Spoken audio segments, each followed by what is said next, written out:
Is this some kind of joke? I asked, my voice breaking as the video played behind me. The laughter and gasps from the audience were deafening, each one like a dagger to my chest. My face burned, and my hands gripped the edges of the podium so tightly that I thought it might crack. My name is Victoria Reed. I'm 38 years old, and I'm the CEO of Reed Tech, a tech company I built from scratch over the last decade. This stage, this moment, was supposed to be my triumph, the highlight of our company's annual Innovation Summit in front of our employees, clients, and some of the most influential people in the industry. Instead, I was standing there, exposed and humiliated, as a manipulated video played out lies for everyone to see.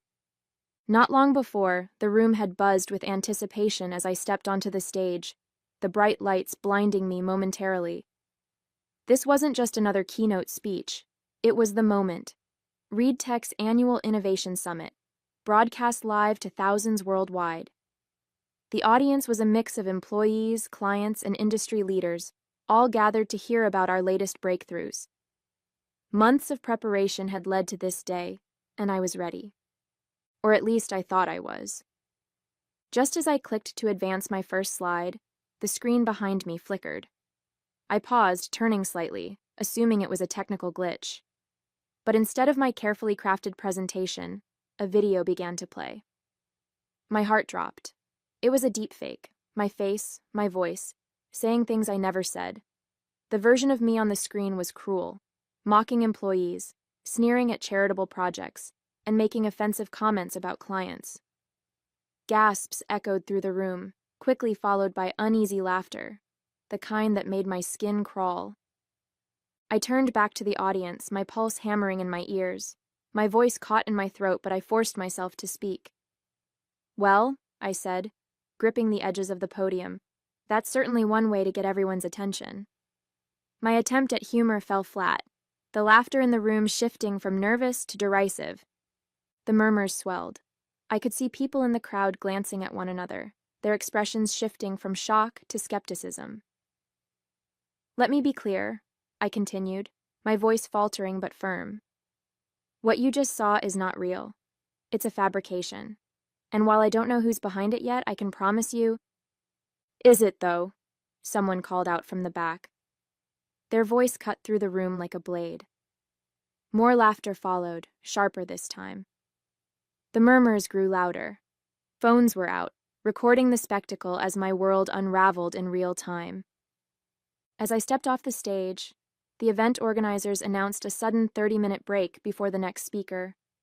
The crowd buzzed with murmurs and speculation, the whispers growing louder as I walked past. I could feel the stares burning into my back, some curious, some judgmental, and others downright gleeful. My face burned with humiliation, but I kept my head high, refusing to let anyone see me falter. Once backstage, I collapsed into a chair, my legs trembling. The green room was quieter, but not by much. A few staff members hovered nearby, pretending to work while stealing glances in my direction. My phone, resting on the table in front of me, was lighting up with notifications faster than I could process. The headlines were already appearing. "Scandal at Reed Tech Summit. CEO Victoria Reed embroiled in controversy." The 30 minutes stretched on like an eternity. People milled about in the main hall, their voices carrying through the thin walls of the green room.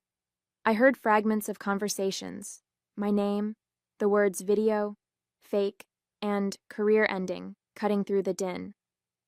Every word felt like a jab, a reminder of how quickly a reputation could unravel. When Megan, my executive assistant, rushed in, her face was pale. "Victoria," she began cautiously, "the press is asking for a statement. They're waiting outside and it's not looking good." Her voice cracked on the last word, and for the first time, I saw the worry in her eyes. Worry for me, for the company, for everything we'd built. I stared at her, the words failing to form in my head. The break was ticking down, the next speaker preparing to take the stage. But all I could think about was how to fix this, or if I even could. The next few days were brutal. Every headline seemed to scream my name, and every conversation within the industry had me as its centerpiece. Investigations quickly revealed the truth. The images and videos were fake. Experts confirmed they had been generated with cutting-edge deepfake technology, designed to look disturbingly real. Even with the truth on my side, the damage was done. My reputation now carried a stain, one that wouldn't wash away easily. Doubts lingered in the minds of those who had seen the video, especially those who didn't follow the updates or didn't care to dig deeper. Fake or not, where there's smoke, there's fire, I overheard one executive say at a networking event later that week. The comment made my stomach turn. Inside Reed Tech, the whispers were louder than ever. My employees were supportive on the surface, but I could see the unease in their faces. Some wondered if the sabotage pointed to a deeper issue in the company's leadership. Investors were asking harder questions. Clients were stalling on contracts, and my inbox overflowed with concerned messages that barely masked their doubt in my ability to lead. As the days went on, I found myself replaying the event over and over in my mind. Who would do something like this? Who hated me enough to humiliate me on such a public stage? Two names lingered at the forefront of my thoughts, no matter how much I tried to push them aside. First, there was Nathan Cross, the CEO of CrossTech and my fiercest competitor.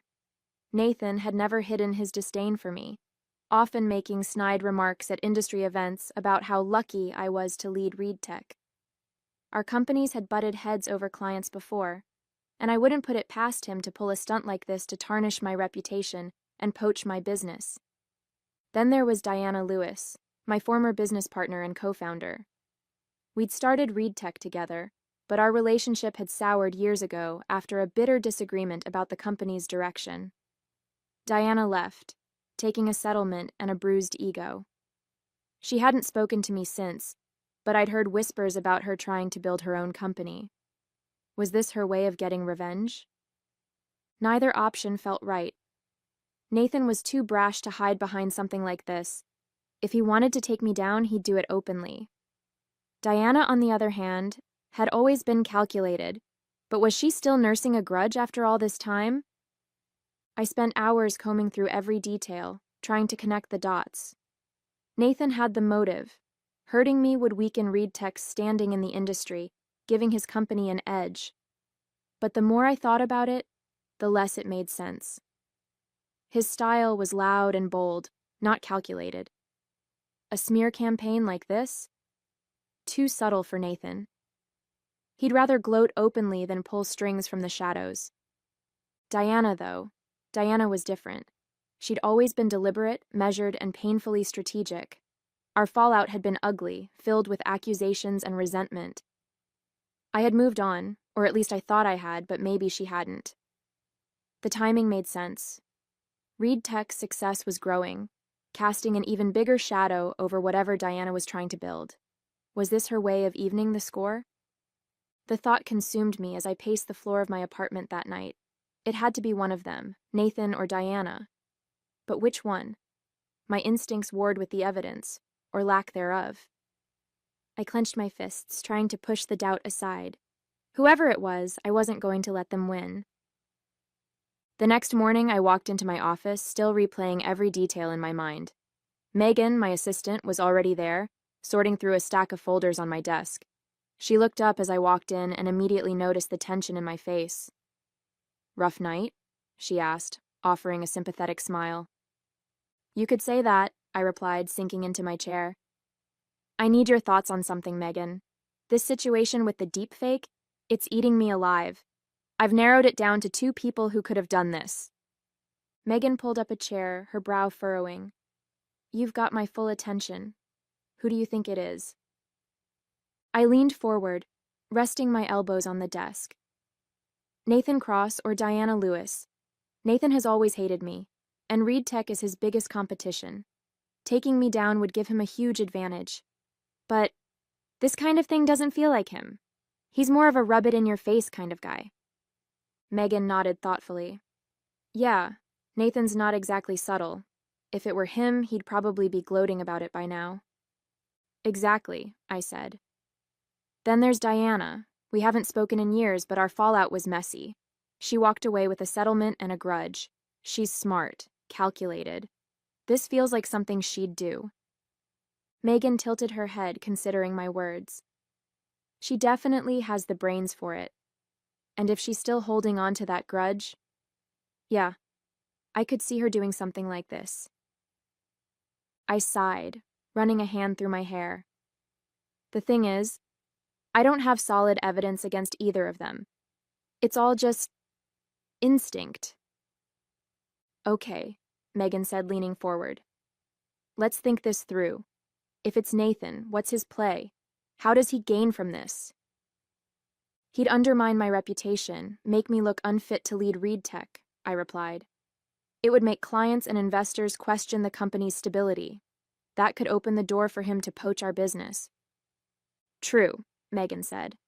And Diana? I hesitated. Revenge. Pure and simple. This could be personal for her. She doesn't need a business gain, just the satisfaction of watching me fall. Megan leaned back in her chair, crossing her arms. Both are possible, but I'm leaning toward Diana. She has more reason to make it personal. Nathan's more likely to go for the jugular in a way that's traceable. It's too subtle for him. After my conversation with Megan, I realized there was only one way to move forward. I had to confront them, or at least test their reactions. Subtlety would be key. If either Nathan or Diana were responsible, they'd slip up eventually. I picked up my phone and stared at the two names on my contact list, my thumb hovering over the screen. Nathan first. He was impulsive and brash, easier to rattle. I tapped his number, my heart pounding as the phone rang. Victoria. He answered after a few rings, his voice sharp and impatient. How are you today? Cut the formalities, Nathan, I said, injecting a casual tone into my voice. I'm sure you've seen the headlines. Of course, he said, a smug undertone creeping into his words. It's been the talk of the industry. Gotta admit, that video? Brutal. Almost too good to be true. I paused, letting the silence linger for a moment. It's fake. You know that, right? Fake or not, perception is reality, isn't it? He replied, a low chuckle following his words. But hey, if you need a shoulder to cry on, I've got a few minutes. I gritted my teeth. I'll be fine, Nathan. Just wanted to check if you'd heard anything unusual. You're well connected, after all. His laughter stopped abruptly. Why would I know anything about it? You think I'm behind this? I matched his sharp tone. Just covering all my bases. Well, don't look at me, he snapped. Unlike some people, I don't need cheap tricks to win. Good luck cleaning up your mess, Victoria. He hung up before I could reply. I leaned back in my chair, exhaling slowly. Nathan's reaction felt predictable, defensive, arrogant, but nothing concrete. Next was Diana. Her number felt heavier as I tapped it, memories of our fallout flashing through my mind. The phone rang twice before she picked up. Well, this is a surprise, she said coolly. Victoria Reed. To what do I owe the pleasure? Diana, I said, keeping my voice neutral. I'm sure you've seen what's been going around. The video. Hard to miss, she replied. It's all over the news. Nasty stuff, but not surprising. You've made a lot of enemies over the years. I ignored the jab. Enemies like you? She laughed, the sound sharp and cutting. Oh, please. If I wanted to take you down, I wouldn't need smoke and mirrors to do it. I'd do it to your face. Her words stung, but there was an honesty in them I couldn't ignore. So, you're saying you had nothing to do with it? I'm saying I've got better things to do than worry about you, she said bluntly. But if you're looking for a suspect, maybe start with someone closer to home.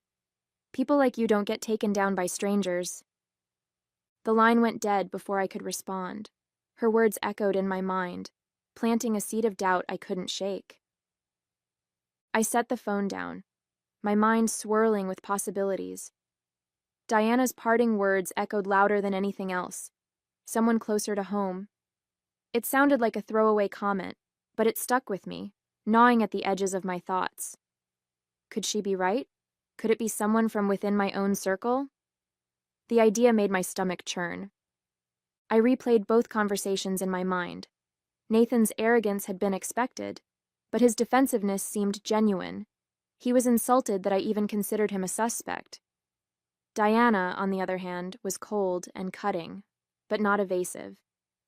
If she had done this, why not take the opportunity to gloat? Both of them left me with no solid answers, just more questions. Megan walked into my office with a stack of reports, her face unreadable. "How did it go?" she asked, setting the papers on my desk. I sighed. "About as well as you'd expect. Nathan was defensive, Diana was condescending, and neither of them gave me anything useful." Megan sat down across from me, folding her hands in her lap. "Maybe Diana's right. Maybe it's not them. Maybe it's someone closer." I frowned, her words hitting too close to Diana's for comfort. "You think someone at Reed Tech would do this?" She shrugged. "It's not impossible. You've made tough decisions, Victoria. Not everyone's happy about them." The thought unsettled me, but I couldn't dismiss it. If that's true, then whoever it is knows this company inside and out. They had access to private footage, internal systems. "Exactly," Megan said. "Maybe it's time to widen the search." I nodded, the weight of her suggestion pressing down on me. If this betrayal really did come from inside Reed Tech, it meant one thing. I had been blind to it all along. And whoever did this wasn't just trying to tarnish my name. They were trying to destroy everything I'd built. The next few weeks became a blur of quiet investigation and growing paranoia. I asked IT to comb through our systems for any signs of unauthorized access, but so far, they hadn't found anything conclusive. Every time I walked into a meeting or passed someone in the hall, I wondered, was it you? Megan and I worked late into the nights dissecting every clue we had. She was relentless, her attention to detail impressing me even in the midst of chaos. She'd pull files, cross-reference timelines, and double-check every piece of data. If there was a thread to pull, she was determined to find it. One evening, as we sat in my office under the dim glow of my desk lamp, Megan leaned back in her chair and sighed. "What if this isn't about money or competition?" she asked. "What if it's personal?" I looked up from my laptop. "Personal? How?" "Think about it," she said. "This wasn't just an attack on Reed Tech. It was targeted at you. The way that video was edited, the things it showed, it was meant to humiliate you, not just discredit the company." Her words sent a chill through me. I had been so focused on the professional implications that I hadn't considered the personal angle. But Megan was right. Whoever did this wanted to hurt me on a deeper level. The question was, why? The next morning, as I sipped my coffee and tried to brace myself for another day of uncertainty, my phone buzzed with a notification. It was an email from Tom, the head of IT. Subject: Update on deepfake investigation, Victoria. We found a possible lead. Can you come down to the IT department to discuss? Tom. I didn't waste a second. Within minutes, I was in Tom's office, where his desk was covered in screens displaying server logs, timestamps, and what looked like access trails. He gestured for me to sit, his expression a mix of determination and unease. "We've been working nonstop," he began. "Last night, we found something unusual. During the time the video was uploaded, there was remote access to the presentation server." "Remote access?" I asked, leaning forward. "From outside the company?" Tom shook his head. "No, from within. The access came through a VPN, masking the original user's identity. But we managed to narrow it down to one department: communications." I frowned. "Communications? Why there?" "It makes sense," Tom said. "That department handles external presentations, media files, and anything related to public-facing content. The person responsible likely had access to the presentation software and the event materials." I nodded, processing the information. It was a solid lead, but it didn't point to a specific person yet. "So, what's next?" Tom tapped on his keyboard, pulling up another screen. "We're running a deeper scan to pinpoint which workstation initiated the VPN access. Once we have that, we'll be able to identify the account used." Good, I said, my voice firm. Keep me updated. And Tom? This stays between us. He nodded. Understood. As I left his office, the weight of this new lead settled on my shoulders. Someone in communications. Someone who worked closely with event materials. The circle was tightening, but the question remained. Who? Later that day, Tom called me back to his office. The room was dim, the glow of his monitors casting shadows on the walls. His face was set in a determined frown as he motioned me toward his desk. We've narrowed it down, he began, tapping a screen that displayed server logs and access trails. The VPN access during the conference originated from a workstation assigned to Anna Carver, one of the junior associates in the communications department. Anna? I repeated, trying to recall her face. She was relatively new, quiet, diligent, and hardly someone I'd associate with something this malicious. What else do we know? Well, here's where it gets strange, Tom said, pulling up a new set of data. Her credentials were used to log into the system during the exact time frame of the deepfake upload, right as your presentation began. But this wasn't from her office, it was from a workstation set up for the event backstage. I frowned. You mean someone was physically in the building during the summit? He nodded. Exactly. And it gets better, or worse, depending on how you look at it. He clicked to open a video file. We synced the login time with the building's security footage. This is the backstage area during your presentation. On the screen, I saw a figure dressed in a black blazer and slacks swipe an ID card at one of the event workstations. The timestamp matched perfectly with the moment the video interrupted my keynote. The footage was grainy, and the person's face was turned away from the camera, but it was clear this wasn't Anna. The build, the posture, it didn't match her at all. It matched someone else. And I knew exactly who. It was Megan. The air felt heavy around me as I tried to process what I was seeing. Megan, the person who had stood by my side through everything, had betrayed me in the most personal, calculated way possible. I couldn't bring myself to say anything as I walked back to my office. The images of Megan from the security footage looped in my mind, each replay cutting deeper. How had I missed this? How had I let someone so close slip through my defenses? By the time I reached my desk, my emotions had shifted from shock to anger. Megan was seated at her usual spot outside my office, typing away on her computer as if nothing had happened. She looked up and smiled, a practiced, familiar gesture that now felt hollow. Hey, Victoria, she said cheerfully. Tom mentioned you were in IT earlier. Any updates on the investigation? Her calmness made my stomach churn. Nothing yet, I said evenly, forcing a tight smile. But we're getting close. Her face didn't betray a single flicker of concern. If anything, she looked intrigued. That's good to hear. Whoever did this is going to pay, right? I nodded slowly, the weight of her betrayal settling deeper into my chest.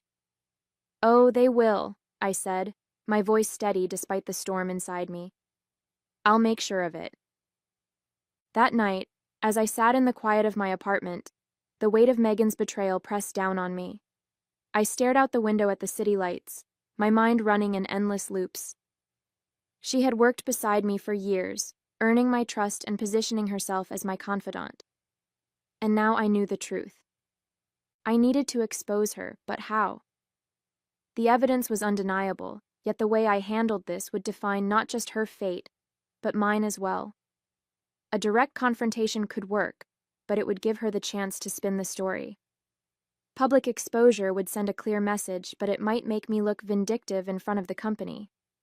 A carefully staged trap could catch her off guard, but it required precision. Every option carried its risks, its rewards. I leaned back, closing my eyes. She thinks she's untouchable, I thought, that I won't see this through. But she's wrong. The next morning, I finalized my plan. It wasn't subtle, but it would be effective. The entire company needed to see the truth, not just for my sake, but to reinforce that no one, not even someone close to me, could get away with undermining ReadTech. I called Megan into my office. "We're holding a company-wide town hall this afternoon," I said, keeping my tone neutral. "It's about the deepfake investigation. I want you there by my side. You've been my closest ally through all this, and it's only right that you're part of the resolution." Megan's face didn't flinch. If anything, she seemed pleased, even smug. "Of course, Victoria. I'll be there." The hours leading up to the event were a blur of preparation. Tom worked tirelessly to compile a polished presentation of the evidence, and I rehearsed my own opening remarks. By the time the town hall began, the auditorium was packed with employees, all eager to hear how we'd resolved the scandal that had gripped the company for weeks. Megan sat to my left, her posture relaxed, a faint smile on her lips. Tom sat to my right, his laptop open and ready. I stepped up to the podium, taking a deep breath before speaking. "Thank you all for being here," I began, my voice steady despite the storm brewing inside me. "As you know, ReadTech has been under fire recently due to a malicious deepfake video that disrupted our Innovation Summit. Today, we're here to share the results of our investigation." I gestured to Tom, who stood and began his presentation. He walked through the timeline, explaining the VPN access, the stolen credentials, and the security footage. The room was silent, employees hanging onto every word. Then came the moment of truth. Tom clicked to the final slide, a freeze frame of Megan at the backstage workstation, her face clear and unmistakable. A collective gasp rippled through the room. "The individual responsible for the sabotage is Megan Lawson," Tom said, his voice firm. "We have incontrovertible evidence linking her to the incident." All eyes turned to Megan. For the first time, her calm facade cracked. Her face flushed, her hands gripping the armrests of her chair. This is ridiculous," she stammered, her voice shaking. "You've got it wrong!" I stepped forward, my gaze locked on hers. "Megan," I said, my tone sharp but controlled, "the evidence doesn't lie. You had the access. You made the upload. And you betrayed this company. And me." Megan shot up from her seat, her face a mixture of anger and desperation. "You don't understand," she said, her voice rising. "This has to be some kind of mistake." Tom remained calm, scrolling back through the footage. "There's no mistake," he said. "The badge was stolen, yes, but you were the one who used it. The fingerprints on the keypad? They're yours, Megan. You've been caught." The employees in the room murmured, the tension rising with every second. Megan turned to me, her voice trembling. "Victoria, you can't really believe I'd do this to you. We've worked together for years. I've always been loyal."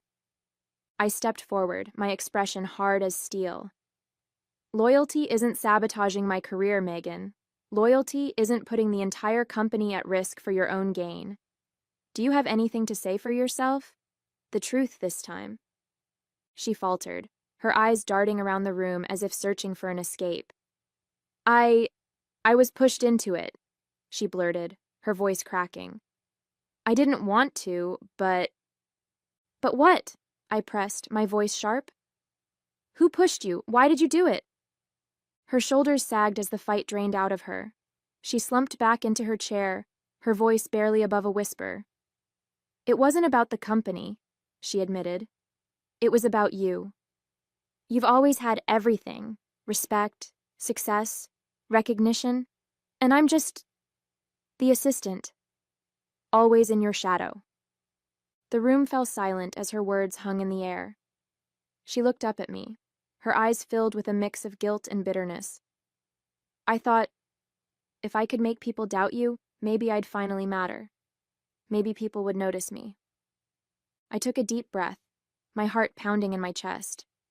Her confession cut deeper than I expected, not just because of the betrayal, but because of the raw envy and resentment she carried.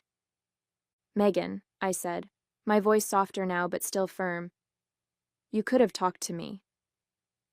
You didn't need to tear me down to make yourself feel seen, but what you did, this isn't just personal, this is criminal."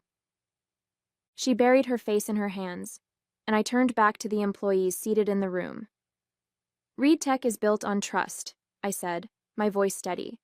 And when that trust is broken, there are consequences. I didn't press charges, just fired her. As much as I wanted justice, I wanted closure even more. Dragging this out in court wouldn't give me the peace I needed. Megan's confession was enough. She had destroyed herself with her own ambition, and there was no coming back from it. The next few days were surreal. Megan's betrayal became the talk of every newsroom and industry podcast. Headlines like, Reed Tech Scandal, Assistant Sabotages CEO with Deepfake, and Betrayal at the Top, How Envy Almost Toppled Victoria Reed dominated the media cycle. Her name and face were everywhere, her actions dissected and condemned by commentators and industry insiders alike. Employees at Reed Tech rallied around me, offering their support and relief that the mystery had been solved. Investors, initially cautious, began to reaffirm their trust in the company. But as the world buzzed about Megan, I focused on rebuilding what mattered most: my reputation, my company, and the trust of those who had always believed in me. I made a point to call both Nathan and Diana. I owed them an apology for my suspicions, and to my surprise, they both accepted it with grace. It was a small step toward clearing the air, but it mattered. As for Megan, she got what she wanted. She was noticed. But not in the way she'd hoped. Instead of admiration, she earned infamy, her name tied to a betrayal that cost her everything. I couldn't dwell on it any longer. I had a company to lead and a future to build, leaving the shadows of her actions far behind me. Hey there! Did you like the story? If you did, don't forget to hit the like button and subscribe to the channel. It helps us a lot and makes sure you won't miss out on more great stories we share here. Thank you for watching, and we'll see you in the next one.